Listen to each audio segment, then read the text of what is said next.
नमस्कार मित्रमैत्रिणींनो, hurt to hurt या आपल्या यूट्यूब चॅनलमध्ये आपणा सर्वांचे पुन्हा एकदा मनपूर्वक स्वागत.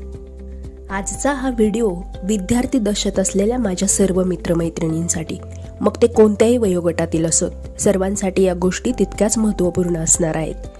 विद्यार्थी होण्याची पहिली निशाणी काय असते हो? अभ्यास, बरोबर ना?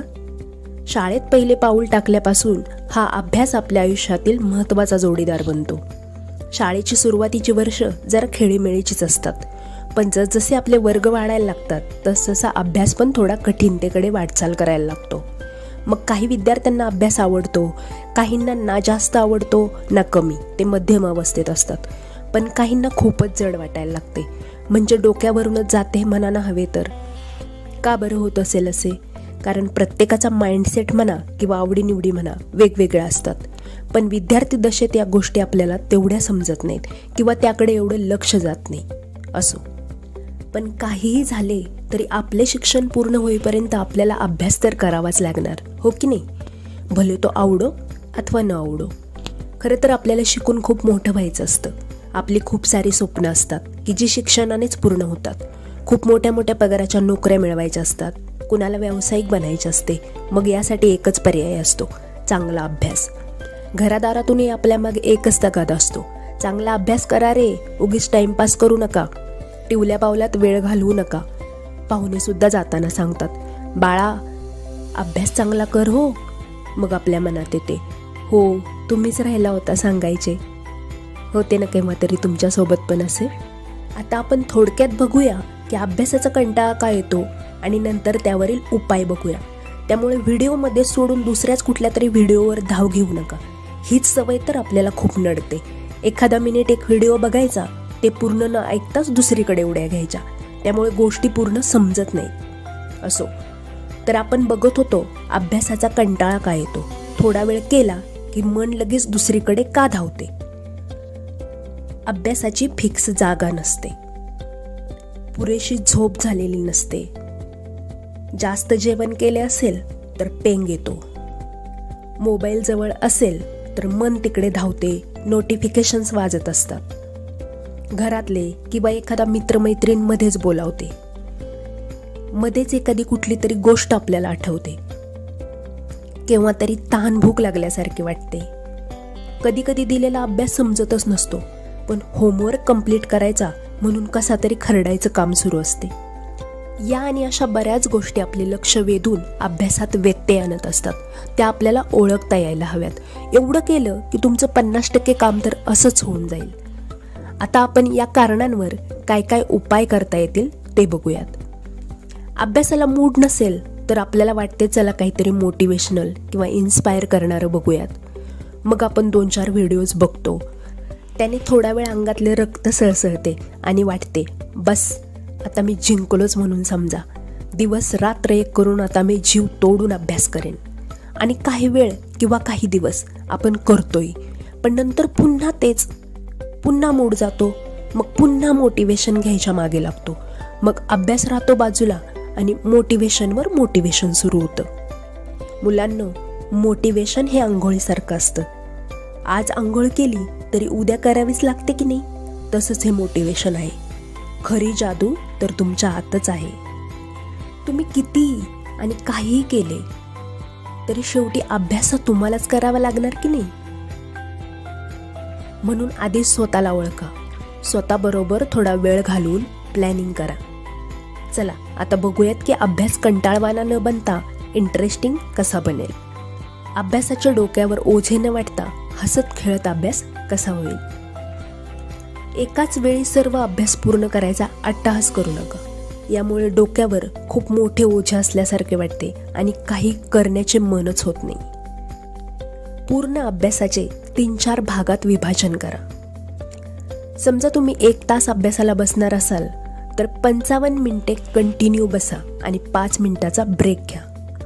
या ब्रेकमध्ये मोबाईलला हात लावू नका, कुणाशी गप्पा मारू नका, पाणी प्या, चहा किंवा कॉफी प्या किंवा थोडेसे फिरा. अभ्यासाची फिक्स जागा बनवा. बेडवर बसून अभ्यास करू नका, कारण तिथे बसून थोड्या वेळानंतर पेंग यायला सुरुवात होते. सो बेड वगैरे टाळा. संध्याकाळचे जेवण लवकर आणि हलके करा. पुरेशी झोप घ्या. शक्य असल्यास ब्रेन फूड म्हणजेच मेंदूची क्षमता वाढवणारे खाद्य खा. आता काही जण म्हणतील आम्हाला परवडणार नाही, पण एक लक्षात घ्या, हा बहाणा आहे. कारण आपण आपले पैसे अशा ठिकाणी वापरत नाही, तर काहीतरी नको असलेले खाण्यात घालवतो. थोडंसं सुज्ञपणे आणि मॅनेज केलं तर नक्की जमेल. अभ्यासाला बसताना घरात सांगा की डिस्टर्ब करू नका. सर्वात दुर्लक्षित केली जाणारी गोष्ट म्हणजे अभ्यासाची जागा किंवा रूम अस्ताव्यस्त अवस्थेत पडलेली असते. अभ्यासाची जागा नीटनेटकी आणि टापटीप हवी, याकडे आवर्जून लक्ष द्या. खूप परिणाम जाणवेल तुम्हाला. वह्या पुस्तके छान ऑर्गनाईज करून ठेवा, म्हणजे ऐनवेळी वस्तू हाताशी मिळेल. रूममध्ये प्रसन्न वाटण्यासाठी एक सुगंधित दिवा लावा. आजकाल बाजारात खूप छान दिवे आणि तेल मिळते आणि जास्त महाग पण नसतात.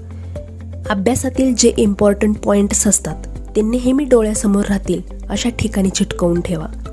स्टडी करताना कुठलाही ताणतणाव घेऊ नका, कारण ताणतणाव आपली ताकद किंवा एनर्जी खाऊन टाकतात.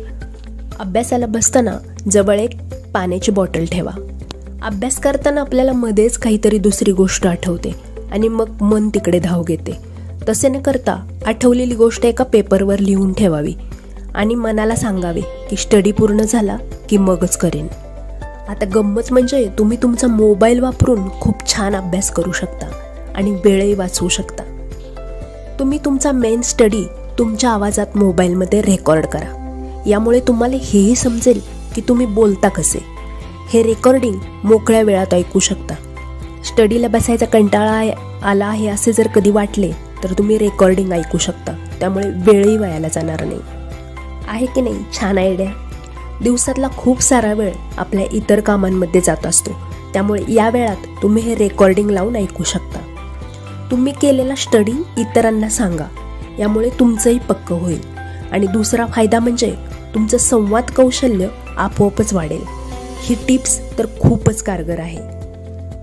काही वेळ का होईना थोडा व्यायाम आणि थोडे ध्यान केल्याने सुद्धा खूप ताजेतवाने आणि शांत वाटते. काही वेळ स्वतःबरोबर घालवावा, त्यामुळे आपल्या अंतर्मनात जाण्याची संधी मिळते. नेहमीच गर्दीत राहिल्याने आपण स्वतःपासून हरवण्याची शक्यता असते. मित्रमैत्रिणींची निवड योग्य असावी. निसर्गासोबत वेळ घालवावा. बागेत गेल्यानंतर फक्त सेल्फी न काढता तिथल्या पानाफुलांना स्पर्श करून निसर्ग जाणून घ्यावा. या सर्व गोष्टींमुळे आपले कॉन्सन्ट्रेशन वाढायला खूप मदत होते. नक्की करून बघा. स्वतःच्या क्षमता ओळखा.